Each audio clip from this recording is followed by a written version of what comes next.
So next I wanted to talk about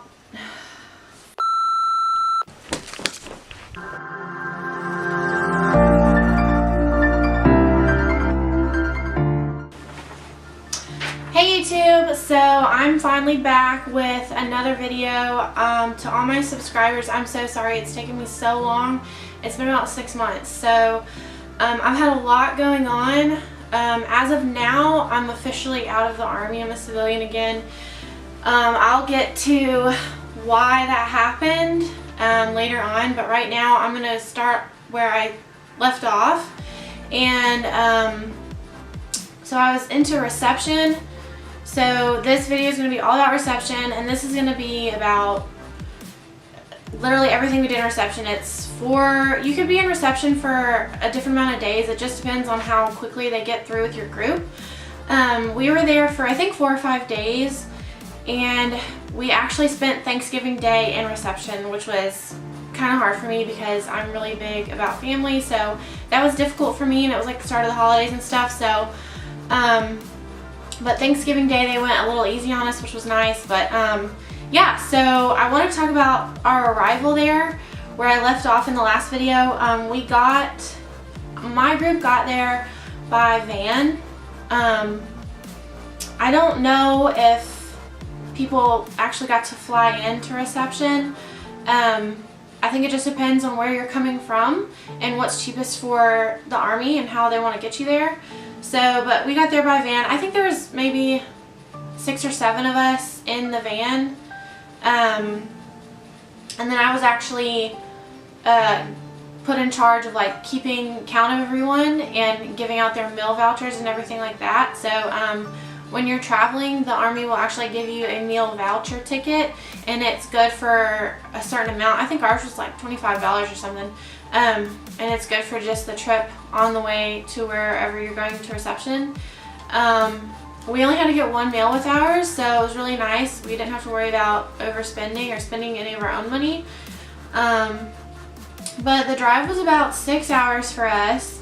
We got to reception around 8 or 8:30 p.m. And when we got there, like I said in the previous video, I was under the impression that I was going to go straight into like my company for basic training. I didn't really know a lot about reception. I didn't hear a lot of people talk about it. I was doing a lot of research before I went in, and I didn't find any videos on reception. Hopefully there's some more up now, but I thought this was really important to go over with y'all because I had no idea. So we get there and we walk into this big reception hall like I talked about in the last video, and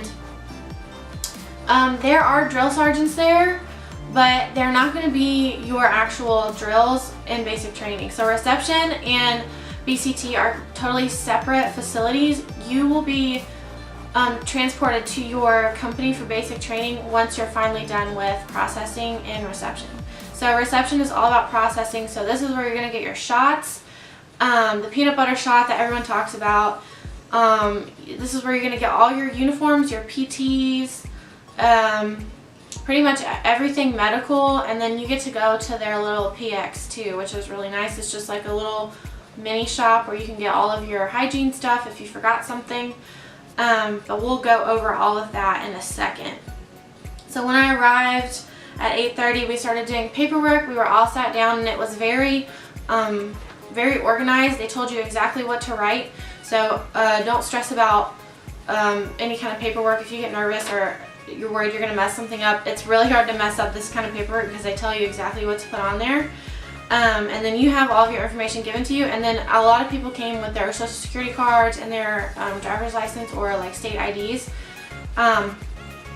which I would say don't laminate your social security card. I know it's tempting, and make sure it's signed. So don't laminate it because I've heard that they don't accept those if they're laminated, and then it has to be signed. When you get to DEERS, or if you have to do like any like legal paperwork, they won't accept it if it's laminated. So that's key. So once we were done filling out all of our paperwork, we got to make like a really short phone call, and they put a script up for you on like a big projector, kind of like you're in a big classroom, and they kind of tell you what to say. I didn't really follow the script. I know that's kind of bad, but I was calling my husband, and I was excited and nervous, so I just pretty much told him that I had made it and that I loved him and I would call him as soon as I could. And they don't really tell you when you're going to get another phone call, but we got another phone call as soon as we got to our actual company for basic training. So that was in the next 4 or 5 days. And you don't get an address for mail yet either. They don't give you one for reception because you're going to be gone, and by the time you leave, that mail would be coming in. So you wouldn't really get any mail that was sent to reception, and it's just going to get sent back. So you're not going to be there long enough to even get any mail. You can send a letter out, but I don't know. I kind of just like wrote stuff down like as a journal and then mailed it later once I got to my company. So don't stress about that yet. I know a lot of parents also kind of tend to freak out when they don't hear from you after they get your reception phone call. But that's like totally normal. Any parents that are watching this, it's okay. We're just really busy getting all of our medical stuff and paperwork in order, and then you all will hear from us once we get to our company. Legally, the military has to let you send that phone call because they, like, if you're, you know, 18 or younger, you're dependent on your family or whatever, you have to be accounted for. So don't worry about that. Our night there, our first night there was kind of miserable. There were a lot of groups coming in, like mine, like there were like, I don't know, groups of like 10, 15 females coming in at a time once we got to our barracks. I'm kind of going out of order here, but they separate males and females, of course, like in your bay area. So a bay is just like, it's a big room full of bunk beds pretty much, and then the latrine or the bathrooms and the shower rooms. And males and females are separated. You don't sleep with males in the same area ever. It's totally not allowed. And I know maybe other branches separate male and female completely by company or even buildings. But for the Army, they just separate you. So you have your own like floor and then your own bay sleeping area. So that's nice. You don't have to worry about guys walking in on you or whatever. Since it is co-ed buildings though, you do have to be in uniform regulation at all times when you're in the Bay Area. You can only undress or get dressed in the latrine or the bathrooms. So they have like big showers, and it's kind of like a locker room. There's no lockers, but it's kind of like a locker room feel. Like there's toilets, sinks, bathroom, showers, and then like we had like a long bench in ours lining the wall where we could like hang our stuff up and like sit down and like, you know, lace up our boots or whatever. So just make sure you're not out of regs in the bay because they will smoke you for that and you'll get in a lot of trouble, and it won't be just you, it'll be your whole bay. When we got to our barracks, we got our camel packs immediately. It's just a water source for you to have, and you have to put it together yourself, but you're literally standing there in a line and the drill sergeant is like telling you exactly how to put it together. It's really not complicated. It's just a camouflage like sack, and then you have a bladder that goes into it, and then a tube with a drinking straw thing coming out of it. So it's really easy, like it's pretty much idiot proof. And you'll have that with you from day one all the way to when you graduate basic training. It is so annoying, but you get used to it. And if you don't think it's heavy, if you've ever had a camel pack on, you don't think it's heavy, it gets really heavy, especially when you're doing push-ups and getting smoked and stuff like that, but you'll get used to it. So day 2, we got our PTs. We went to DEERS. DEERS is, I forget what DEERS stands for, but it's where you go if you have children, any dependents, if you have like a lease agreement that you need to get out of or anything like that. I would suggest getting out of your lease before you ship, and legally they have to do it for free. You do not have to buy out your lease if you are shipping. They'll ask for your paperwork, like your shipment paperwork, but you don't have to buy out of your lease when you're going to basic training or if you're moving in the military and you're at your first duty station. So that's really nice. I would take care of that. Pretty much any legal stuff you have going on in your civilian life, try to take care of that as best as possible before you get to deers, because if you have something pop up like a speeding ticket that's not been paid, I don't really know what happens. I don't know if they hold you there until it's paid and you're cleared, or I don't know. So I got stuck at Deers for our marriage certificate, and of all things, it seems so simple, but my recruiter didn't scan in my marriage certificate all in one document, like it wasn't on like one like solid piece of paper. So they were really picky about that, and our marriage certificate is pretty long. It's longer than a standard size piece of paper. So that was kind of difficult. My husband was out of town for Thanksgiving in another state, and we had to get someone to get like a locksmith to unlock our house, and then one of his buddies had to go in and copy it and send me a copy to reception, and it was really crazy. And you don't have your cell phone, so you have to go to a special office with a battle buddy, so someone has to come with you, like you're interrupting what they need to get done to come with you to make a phone call, and then hopefully you get what you need, and hopefully the people that you're calling answer, and hopefully you have their phone number memorized. So honestly, I would get like a really tiny notebook and just keep it with you at all times. You can put stuff in your Camelback too.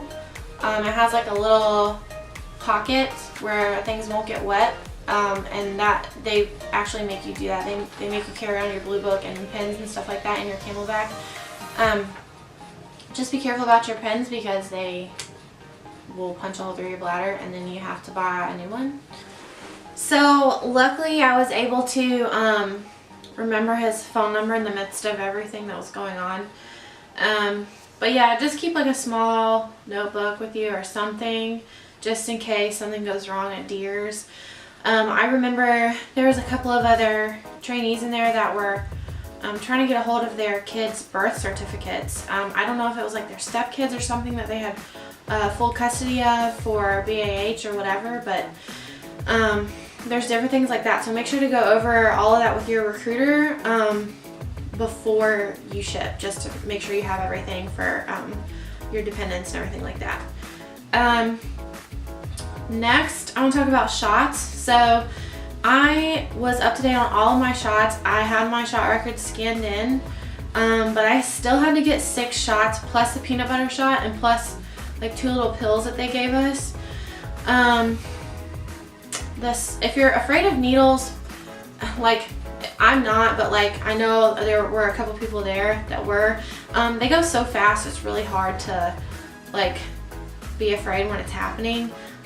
You do have to stand in line and wait. There was around 600 of us going through reception at one time, but they're pretty efficient, and they got all 600 of us processed in 4 days, which is insane. But there's a crazy organized system that they have. But basically you're in a line, and once you get to the door, you say your name, the last 4 of your social, and I think like your rank and maybe your bunk number that you were assigned to.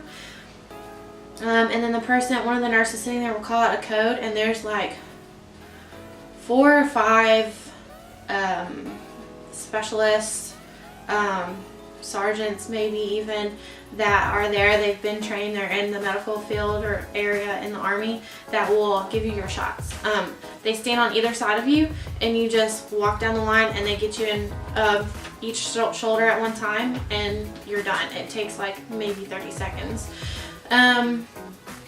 After that, we got our peanut butter shot. That is penicillin, and penicillin has to be refrigerated. So that's why it hurts so bad. You hear a lot of people talking about how bad it hurts. That's why it hurts, is because the medicine is kind of congealed because it's been refrigerated. So they were super nice and gave us a minute to heat it up in our hands. They gave you your syringe, or not the syringe, but like the little medicine. They had the needle, and of course they would change it out between each person. They wore gloves. They counted to 3, and then they stuck you in the butt cheek with it. So it didn't really hurt for me because I'm bigger in that area. I don't really know if that has anything to do with it, or if mine was warm enough to where it didn't hurt as bad. I don't really know, but they'll tell you to massage that area. You don't want to baby that area at all, and they'll tell you all this, but you really have to like push on that area and massage it to help it like disperse. Otherwise it's going to get really sore and your ass is going to get like really stiff like the next day, and it just doesn't feel good. And they'll tell you all that when you get there. Just be careful when you are rubbing that area, or like, I don't know, maybe like, I know like a lot of times I'll like adjust my bra strap or something like that. They'll tell you to be really careful how you do that around males. I mean, like it's vice versa. Like males, like you're, you know, touching yourself in a, like you wouldn't normally think about it, but in the Army you have to, and it's sharp. It's sexual harassment. There's a lot of briefs on sexual harassment, and they're really, really strict about it. You can't like be whistling at girls. Girls can't be hollering at guys. Like there's no fraternization. There's no flirting. Like you can talk to the opposite sex, but I would suggest talking in a tone that everyone can hear around you. I mean, not yelling, but like people can overhear your conversation. That way there's no room for being misunderstood. Or, you know, sometimes the drill sergeants will see the opposite sex talking. You have to be in like a proper battle buddy group when you're talking. So like a proper group would be like 2 males and 1 female, or 2 females and 1 male, or bigger, like a bigger group. So you never want to be just you and the opposite sex, ever. Don't ever do that. Don't ever get caught in that situation. Later on it could turn into a sharp complaint if something is said between the 2 of you. And you don't want that opened up on you, because that stays on your record forever for your whole career. And they don't see what the situation was. They just see that there was a sharp case opened up on you, and so that looks really bad. I don't know how shots went from shots to sexual harassment, but whatever. Next is dental. Dental isn't really that big of a deal. They take x-rays of your mouth. You are standing in line waiting for everything, so it takes forever. So you do your x-rays for your mouth, and then they hand you a ticket, or like your piece of paper, and you go and you lay down in a dental chair, and they just look around in your mouth, make sure you don't have any cavities or like loose teeth or anything like that, gum disease or anything like that. So that really wasn't a big deal. Vision isn't a big deal. It's just like checking your vision at MEPS, except for the color blindness test. They don't do that. They just see like the different lines that you can read. And then if you have contact lenses or glasses, they will check your vision again with the glasses on and with the glasses off, I think. I don't wear glasses or contacts, but I'm pretty sure that's what happened. And then you have to take your contacts out once you get your glasses. Everyone gets issued like the military approved glasses with a goofy little like strap on the back to keep them on your head. No, you don't have to wear eye pro every day all the time. I was seeing a lot of that stuff on the internet where they made you wear eye pro all the time. That's not true. We only wore our eye pro and our ear pro when we were dealing with our weapons. Let's see what else. I think that's it for vision.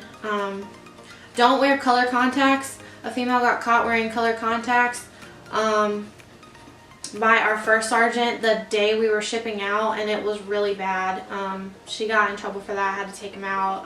She got embarrassed in front of the whole company, which was like 250 something people, so don't be that person. The PX is just like the mini store there.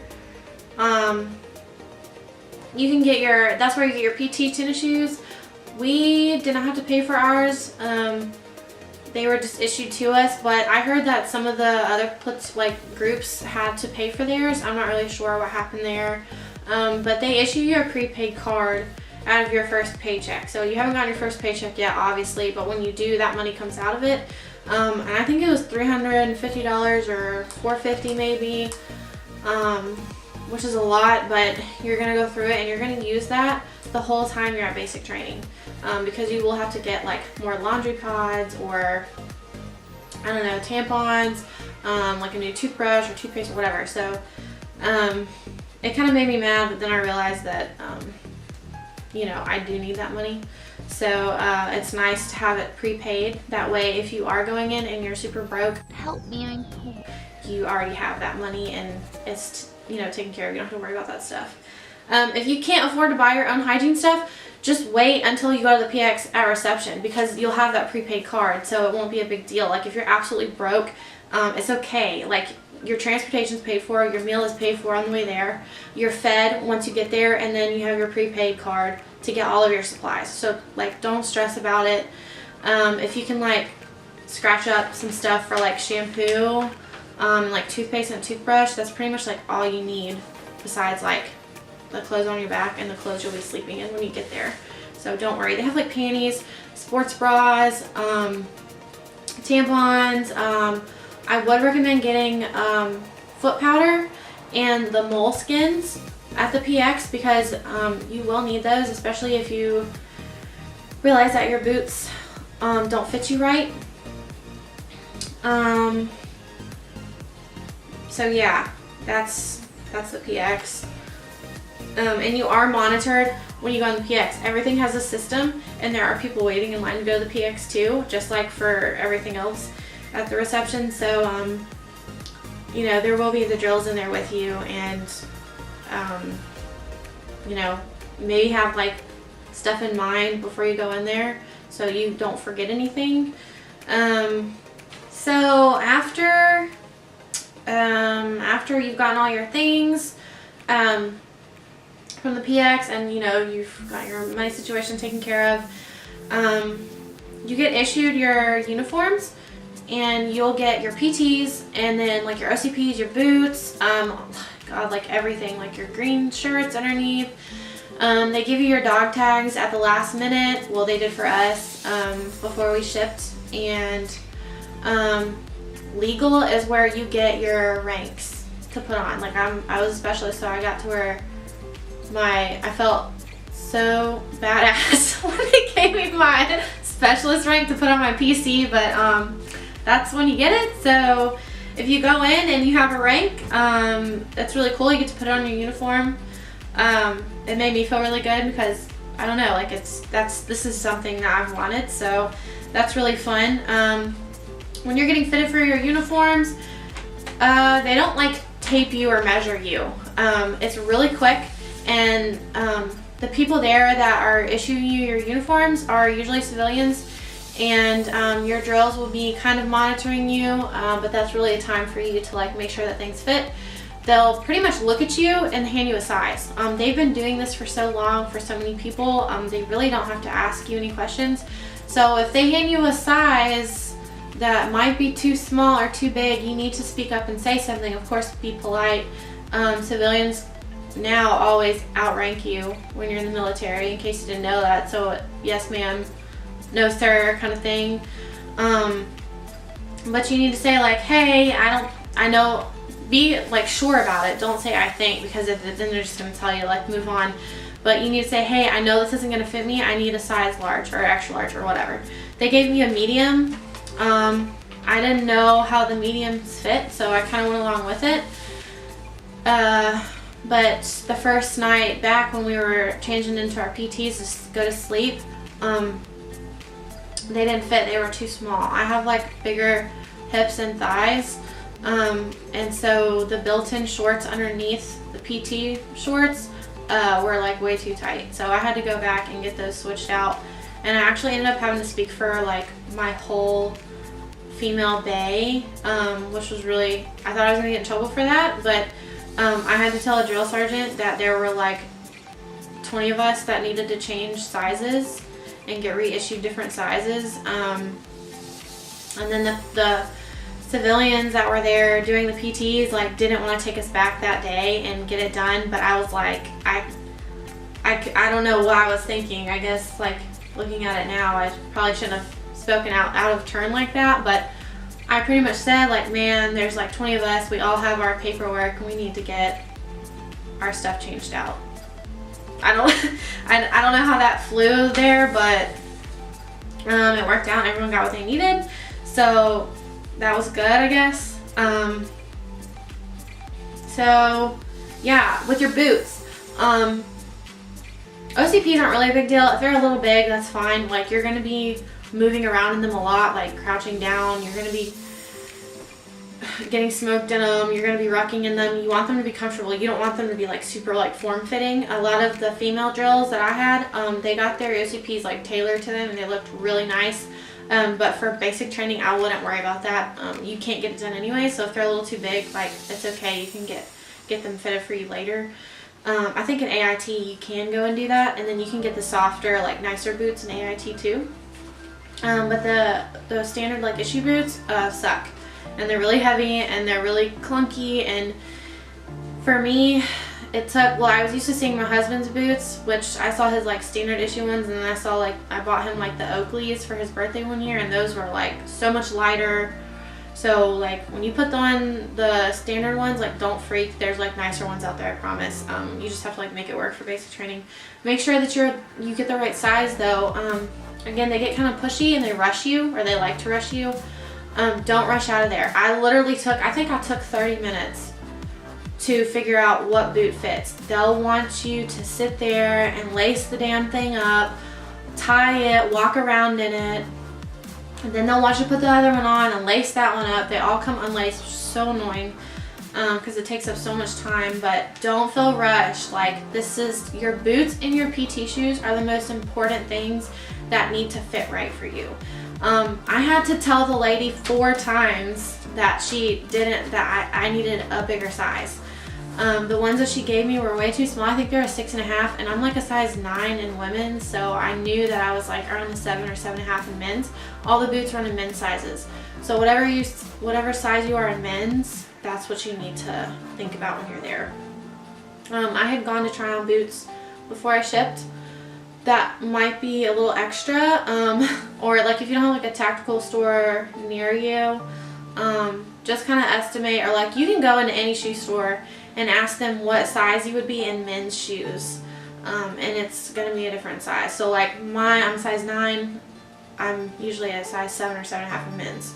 So that's what I picked, and they were perfect for me. Of course, they have to be broken in. My like Achilles back here and like right behind my heel was bruised for like the first like 3 days, and it really hurt to like wear them because they would like crease inward where my heel bends back. But they get broken in pretty quickly. For me, they did, because I kept wearing the same pair of boots every day. You'll get 3 pairs of boots, but I kept wearing the same ones because I wanted them to be broken in before we started wrecking a lot. So try and do that. Try and wear the same pair every day. You have 2 pair of summer boots and then 1 pair of winter boots, and you will never wear your winter boots unless it is like absolutely freezing outside, which for us it was. We were in Missouri through the holidays in like January, so it was the coldest time of the year, and I think they wore their boots twice, their winter boots twice for wrecking only. So, you know, but just try and wear like the same pair so you can break them in. Next, I want to talk about my mental state while I was in reception. Everything kind of hit me all at once one night when I laid down. Help me! Help me! They do lights out, and then you know, you'll do fire guard, which I'll talk about that in the basic training video. But lights out for me is hard because during the day I'm busy, I'm thinking about other things, I'm happy. Like when you're training, it's good, you're so busy, you're almost too busy to think about family. I mean, you'll think about them here and there, but you're trying to pay attention because they do test you over the material that they're teaching you. So But when it comes to lights out, for some reason everything just comes like flooding back to me about how I miss my family, my dogs, like my husband, my mom, like all my siblings, everyone that I'm really close to, you know, my grandmother, whoever it is you're close to, they're always in the front of your mind when you lay down at night. At least they were for me. So you'll hear the drills say a lot like get out of your feelings, or don't be in your feelings so much.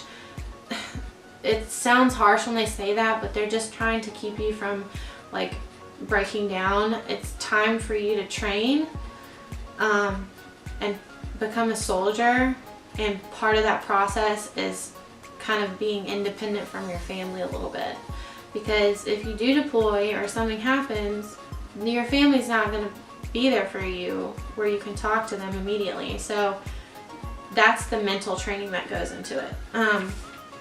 But it was really hard for me. I kind of had a little breakdown like night 2, I think, and luckily one of the females that was there, I had actually shared a room with her for MEPS twice. We shipped in the same van, and then we ended up in the same company, and I got to watch her graduate. So like with our cycle, so that was really cool. So I was lucky enough to have someone that I already knew to go and talk to. You know, like we said a little prayer. I got out of my bunk, I was in tears, I told her I felt trapped, I was stuck, and you are, like, that's the reality of it. You're stuck there and you cannot leave until you graduate, and it is the weirdest feeling in the world. Like, you don't have freedom to just up and leave. For me, that's just crazy. I've been out from underneath my parents since I was 17, 18 years old. I'm 25 now, and that was hard for me. I couldn't just get up and go and like talk to my husband or call someone or just like leave. So I felt almost like suffocated.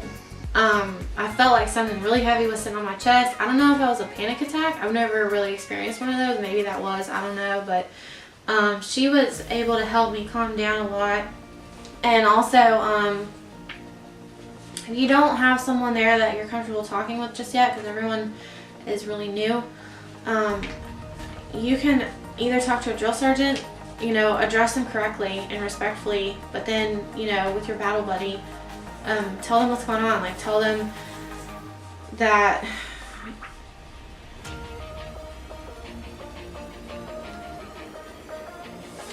tell them that you have, don't tell them that you're having a panic attack, because that's grounds for getting you kicked out, that you're maybe like not mentally stable enough to be in the military. So don't use the term like panic attack or anxiety. Don't say any of that, because you're not supposed to have any of that. I don't suffer from that kind of stuff, but if you do and you're still trying to go in, don't mention that. Just say like, you're having a really hard time, this is hard, like this is hard for you. It's like, you know, just something. Don't use those terms, because then they'll be like really concerned. You know, they come across as really intimidating, but at the end of the day, they have families. They've probably been deployed. They've probably lost people that they love. They have families at home, and you're not the first person to go up to them and ask for help or ask to see like the chaplain. You can talk to the chaplain. They're trained in all different religions, and they're not there just to be religious. They're there to give you a pep talk. They're there to help you keep positive. They're there to help you think about things that maybe you haven't thought of, to put you in the right mindset. They're very helpful, and they're very polite. They're usually higher ranking, so ma'am or sir, but they're there to help you, and it's a safe place to talk, and they have connections, so use that resource if you need it.